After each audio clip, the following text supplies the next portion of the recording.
Principal చెప్పేటటువంటి పరిస్థితి ఉన్నది అని చెప్పానంటే ప్రభుత్వం ఎంత నిర్లక్ష్యం వహిస్తున్నట్టు. కొన్ని ఏజెన్సీ రిమోట్ ఏరియాలకు పోతే ఒకటే మాస్టర్ ఉంటాడు, ఒకటే మేడం టీచర్ ఉంటుంది, ఆమెనే అన్ని క్లాసుల వాళ్ళకి అన్ని సబ్జెక్టులు బోధించాలి. అంత దారుణమైనటువంటి పరిస్థితులు ఉన్నాయి.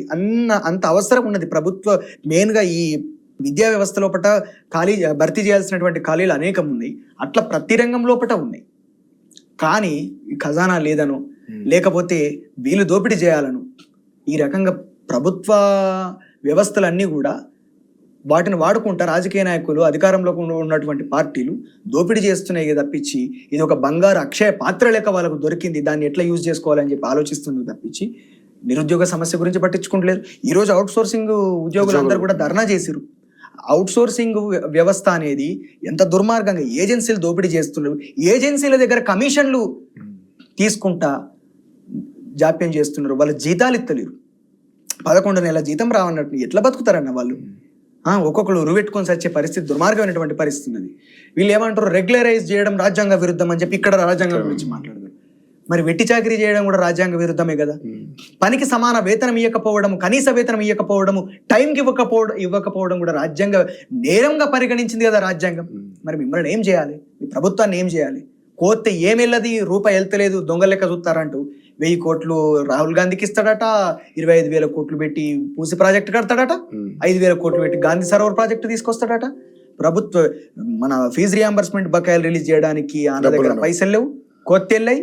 2,500 ఇవ్వరు, తులం బంగారం ఉండదు అన్న. కాంగ్రెస్ గవర్నమెంట్ ఇచ్చినటువంటి ఏ హామీ ప్రజలు అడిగినటువంటి హామీ కాదు. అరే ప్రజలకు అవసరం ఉన్నదిగా చేస్తామని చెప్పి వాళ్ళు చెప్పారు. ప్రజలు ఏంటంటే అమాయకులు ఎందుకైందంటే అన్ఎడ్యుకేషన్ వల్ల.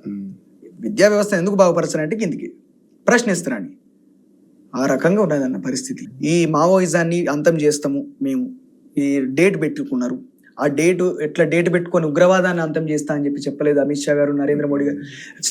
స్వయంగా ప్రధానమంత్రి నివాసం ఉంటున్నటువంటి ఢిల్లీలో ఎర్రకోటకు అత్యంత సమీపంలో ఒక దుర్మార్గంగా 10ల సంఖ్యలో జనాలు చచ్చిపోయేంత పెద్ద బ్లాస్ట్ జరిగితే ఇది ఉగ్రవాదం వల్ల కదా జరిగింది. మరి ఆ ఉగ్రవాదాన్ని అంతం చేస్తా అని చెప్పి నరేంద్ర మోడీ టార్గెట్ పెట్టుకోలేదు, అమిత్ షా టార్గెట్ పెట్టుకోలేదు. కానీ ఈరోజు అంతర్గతంగా ప్రశ్నించే వాళ్ళను, అంతర్గతంగా ప్రభుత్వం మీద పోరాటం చేయడానికి ప్రయత్నిస్తున్నటువంటి వ్యక్తులను అంతం చేసే టార్గెట్ పెట్టుకున్నారు. నువ్వు పేదరికాన్ని నిర్మూలిస్తా టార్గెట్ పెట్టుకోలే, అసమానతల్ని రూపుమాపుతా టార్గెట్ పెట్టుకోలే, ఇక్కడ ఉన్నటువంటి ఆకలిని రూపుమాపుతా అని చెప్పి టార్గెట్ పెట్టుకోలేదు, నిరుద్యోగాన్ని రూపుమాపుతా అని చెప్పి టార్గెట్లు పెట్టుకోలేదు. ప్రజలకు అవసరమైనటువంటి విషయాల మీద ఏ ప్రభుత్వము టార్గెట్ పెట్టుకోలేదు. కానీ ఎవడైనా ప్రశ్నిస్తాడు అని చెప్పంటే వాడు అర్బన్ నక్సలైట్ అవుతాడు, ఎవడన్నా ఆయుధం పట్టుకుంటే వాడు నక్సలైట్ అయిపోతాడు.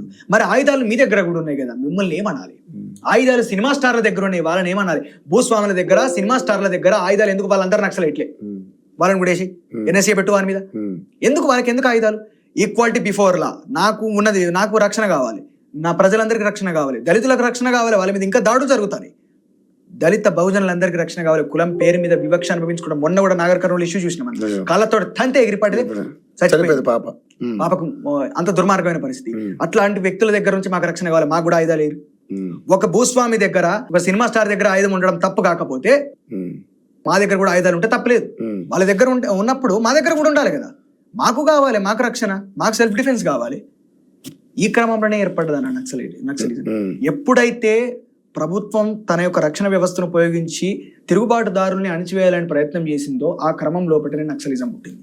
ఆ నక్సలిజానికి ఆయుధం యొక్క అవసరం ఏర్పడింది. అప్పటి వరకు పుస్తకం ద్వారా, తర్వాత చైతన్యపరచడం, పాటలు, ఒక చట్టబద్ధమైనటువంటి ఉద్యమమే జరిగింది.